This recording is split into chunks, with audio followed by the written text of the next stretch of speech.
सन 1398 विक्रमी संवत 1455 ज्येष्ठ मास की पूर्णिमा का ब्रह्म मुहूर्त, काशी नगर का वो लहरतारा तालाब जहां सर्व सृष्टि रचनाहार कबीर परमात्मा पृथ्वी से 16 शंख कोस दूरी पर स्थित अपने निज धाम से शिशु रूप धारण कर अपने तेजोमय शरीर को हल्का करते हुए कमल के फूल पर प्रकट हुए, जिसके प्रत्यक्ष दृष्टा थे ऋषि अष्टानंद। इस पूरे घटनाक्रम को देख ऋषि जी आश्चर्यचकित रह जाते हैं और सोचते हैं, आज यह मैंने कैसा दृश्य देखा? ये मेरी भक्ति की उपलब्धि है या कोई भ्रम? गुरुदेव से पूछता हूं।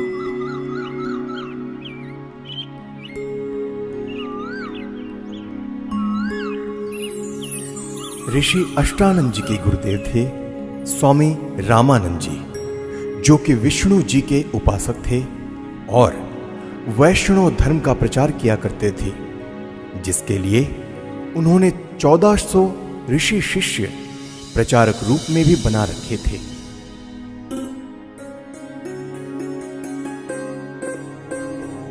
प्रणाम गुरुदेव। प्रणाम। क्या बात है अष्टानंद, कुछ दुविधा में लग रहे हो? हे गुरुदेव, आपकी आज्ञा हो तो मैं अपनी एक शंका का समाधान चाहता हूँ। कहो, क्या बात है? हे गुरुदेव, आज साधना करते समय मुझे आकाश से एक प्रकाश नीचे की ओर आते दिखा, जिसे मेरी आंखें सहन न कर सकी और आंखें बंद हो गई, जिसके बाद मेरी आंखों के सामने एक नवजात शिशु का प्रतिबिंब बन गया। पुनः आंखें खोली तो वह प्रकाश तालाब के एक कोने में सिमटता हुआ दिखाई दिया। हे गुरुदेव, कृपया मेरी शंका का निवारण कीजिए।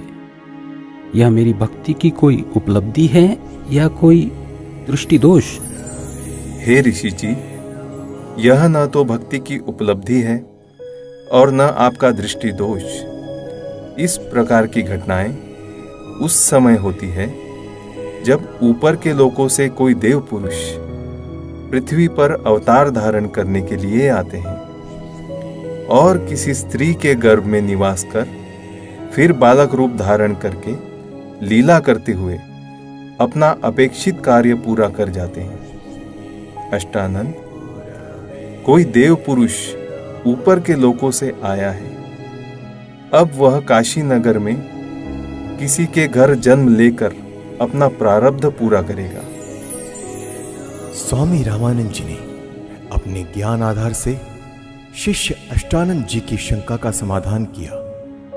स्वामी जी का मानना था कि अवतार मां के गर्भ से ही जन्म लेते हैं, लेकिन स्वामी जी को यह ज्ञान नहीं था कि यहां कोई अवतार गण नहीं, बल्कि स्वयं पूर्ण परमात्मा अवतरित हुए हैं, जो किसी माता के गर्भ से जन्म नहीं लेते।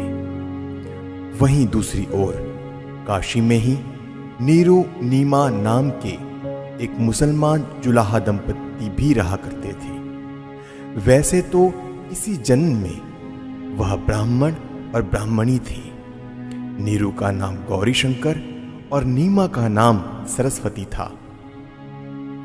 उनकी कोई संतान भी नहीं थी। वह भगवान शिव की भक्ति करते थे और शिव पुराण की निस्वार्थ कथा किया करते थे।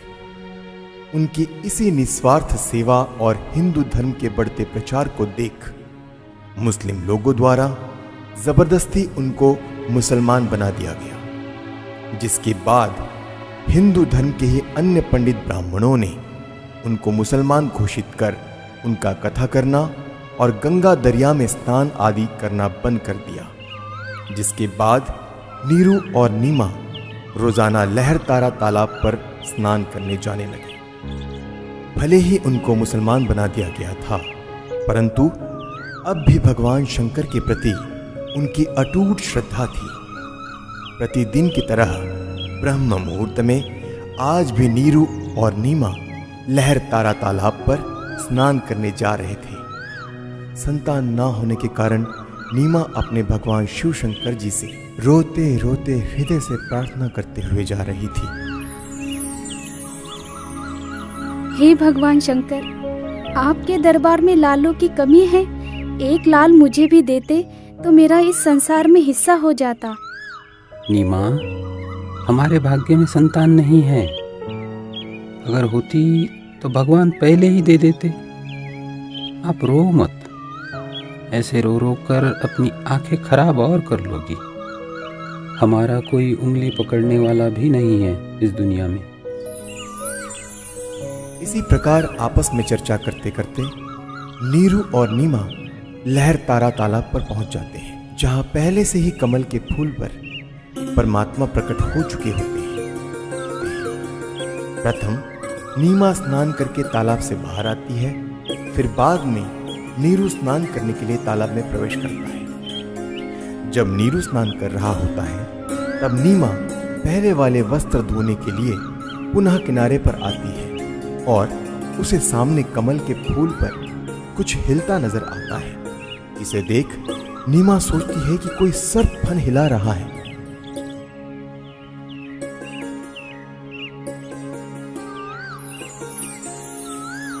देखना जी, कमल के फूल पर बालक है। कमल के फूल पर बालक है। ये तो बच्चे की चाह में बिल्कुल पागल हो गई है। अब तो इसको जल के अंदर भी बच्चे दिखाई देने लग गए हैं। ये शंकर भगवान, इसको सद्बुद्धि दो दाता। देखना जी, देखना जी, कमल के फूल पर बालक है। बस कर नीमा, अब तुझे यहाँ जल में भी बच्चे दिखाई दे रहे हैं। जल में कहाँ से बालक आएगा? हे भगवान! देखना जी, देखना, वो बच्चा डूबेगा जल में।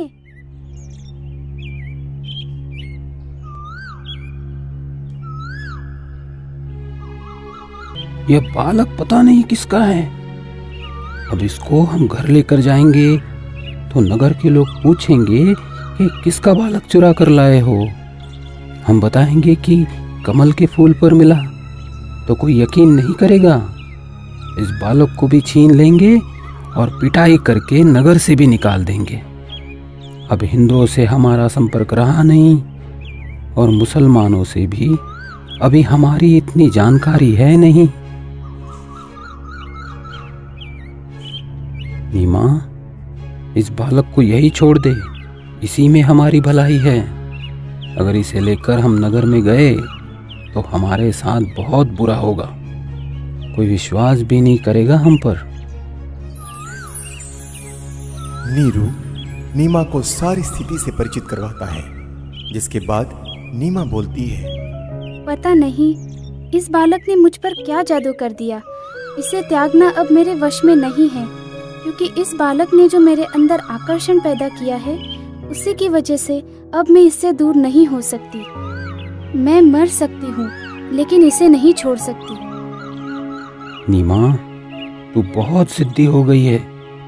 मैंने तुझसे आज तक गुस्से से भी नहीं बोला, यह सोचकर कि तू पहले ही संतान के वियोग में दुखी रहती है, परंतु अब मेरे प्यार का नाजायज फायदा उठा रही है। देखो जी, आप कुछ भी कहो, लेकिन मैं इस बालक को नहीं छोड़ सकती। नीरू के काफी समझाने के बावजूद भी नीमा नहीं मानती। तब नीरू ने रोते हुए आंखों में आंसू लिए पहली बार नीमा के ऊपर हाथ उठाया और बोला, रख दे इस बालक को यही, नहीं तो तुझे थप्पड़ मारूंगा। नीरू, मैं तुम्हारे लिए ही आया हूँ। मुझे घर ले चलो, तुम्हें कोई कुछ नहीं कहेगा। ये क्या बालक बोल रहा है? जरूर यह भूत प्रेत या कोई सिद्ध पुरुष है। हे शंकर भगवान, लाज रखना। यह विचार कर नीरू चुपचाप बच्चे को घर ले जाता है। परमेश्वर का शरीर बहुत सुंदर था। आंखें जैसे कमल के फूल हो, घुंघराले बाल, लंबे हाथ और उनकी लंबी लंबी अंगुलियां। शरीर से मानो नूर झलक रहा हो। पूरी काशी में ऐसा अद्भुत बालक नहीं था। नवजात शिशु रूप परमेश्वर कबीर जी को देखने के लिए पूरा काशी नगर उमड़ पड़ा। जो भी बालक को देखता तो उसके चेहरे से दृष्टि हटाने को दिल नहीं करता। शिशु रूप परमेश्वर को देख आत्मा अपने आप खींची चली जाती।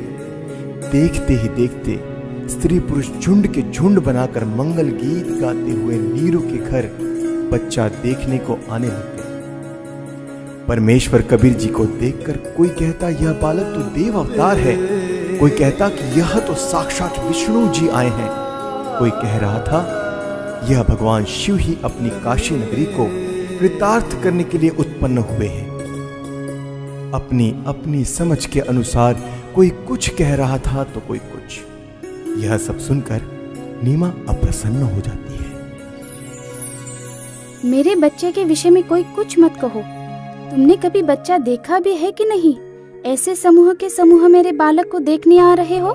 नीमा, हमने बालक तो बहुत देखे हैं, परंतु आपके बालक जैसा कभी नहीं देखा, इसीलिए हम इसे देखने आए हैं। हे भगवान शंकर, इनकी नजर से मेरे बच्चे की रक्षा करना। नीमा ने बालक रूप में परमेश्वर कबीर जी को ज्यों ही दूध पिलाने की कोशिश की तो परमेश्वर ने मुंह बंद कर लिया। सर्व प्रयत्न करने पर भी नीरू नीमा बालक को दूध पिलाने में असफल रहे। 25 दिन बीत गए परंतु बालक ने कुछ नहीं खाया पिया। माता पिता चिंतित हो गए कि बच्चे को किसी की नजर लग गई है। लेकिन भले ही 25 दिन हो गए फिर भी बालक रूप में परमेश्वर का शरीर पूर्ण रूप से स्वस्थ था। परंतु नीमा को डर था कि बिना कुछ खाए पिए यह बालक जीवित कैसे रहेगा, इसकी कभी भी मृत्यु हो सकती है। यह सोचकर एक दिन नीमा फूट फूट कर रो रही थी और व्याकुल होकर भगवान शंकर से रह रह कर प्रार्थना कर रही थी कि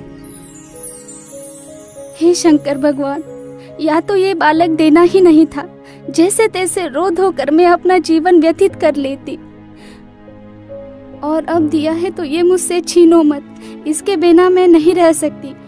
ये बालक मरेगा तो इसके साथ मैं भी मरूंगी।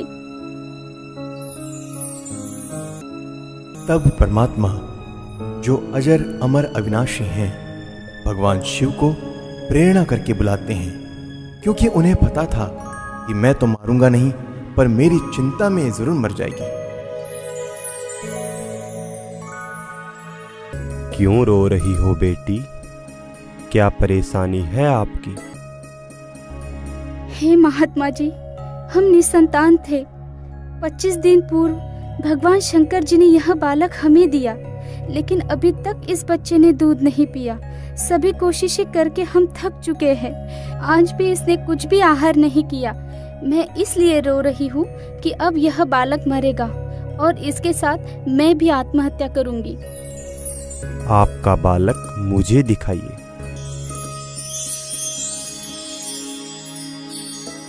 इस बालक की लंबी आयु है, यह मरने वाला नहीं है। देख नीमा, कितना स्वस्थ है, कमल जैसा चेहरा खिला है। हे विप्रवर, बनावटी सांत्वना से मुझे संतोष होने वाला नहीं है। बच्चा दूध पिएगा तो मुझे सुख की सांस आएगी। हे शंकर जी, आप इन्हें कहो एक कुंवारी गाय लाए, जिस पर आप अपना आशीर्वाद भरा हाथ रखना, फिर वह दूध देगी। मैं उस कुंवारी गाय का ही दूध पीऊंगा। बेटी, अपने पति को बुलाओ। नीरू, एक कुंवारी गाय ले आओ और साथ में कुम्हार के घर से एक घड़ा भी लेकर आना। वह बच्चिया दूध देगी, उस दूध को यह बालक पिएगा। नीरू कुछ देर बाद ही एक बछिया और मटका लेकर आ जाता है, जिसके बाद परमेश्वर कबीर जी के आदेशानुसार विप्र रूपधारी शिव जी ने उस कुंवारी गाय की पीठ पर आशीर्वाद भरा हाथ रखा। उसी समय उस कुमारी गाय के थन लंबे लंबे हो गए और थनों से दूध की धार बह चली। नीरू ने पहले ही वह पात्र गाय के थनों के नीचे रख दिया था। दूध का पात्र भरते ही थनों से दूध निकलना बंद हो जाता है। फिर उस दूध को शिशु रूपधारी परमेश्वर कबीर जी ने पिया। नीरू नीमा ने ब्राह्मण रूपधारी भगवान शिव के चरण लिए। तत्पश्चात विप्र रूपधारी शिव जी वहां से चले जाते हैं।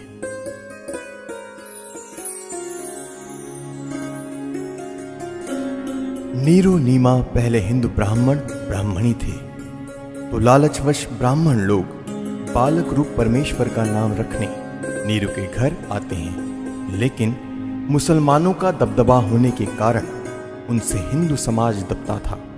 काजियों ने कहा कि अब यह मुसलमान हो चुके हैं, लड़के का नामकरण हम मुसलमान विधि से ही करेंगे। इतना कहकर नामकरण के उद्देश्य से काजी कुरान शरीफ को खोलता है, जिसमें प्रथम पृष्ठ की प्रथम पंक्ति का प्रथम अक्षर कबीर लिखा मिलता है। काजियों ने सोचा कि कबीर नाम का अर्थ बड़ा होता है, तो एक छोटी जाति के बालक का नाम कबीर रखना उचित नहीं रहेगा।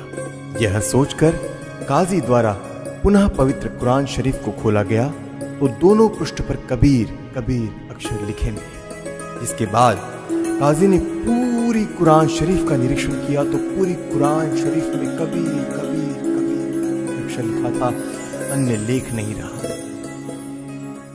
यह कोई साधारण बालक नहीं है। इस बालक ने कोई जादू जंतर करके हमारी कुरान शरीफ को ही बदल डाला। हे काशी के काजियों, मैं कबीर अल्लाह अकबर हूँ। कल युग में मेरा नाम कबीर ही रहेगा।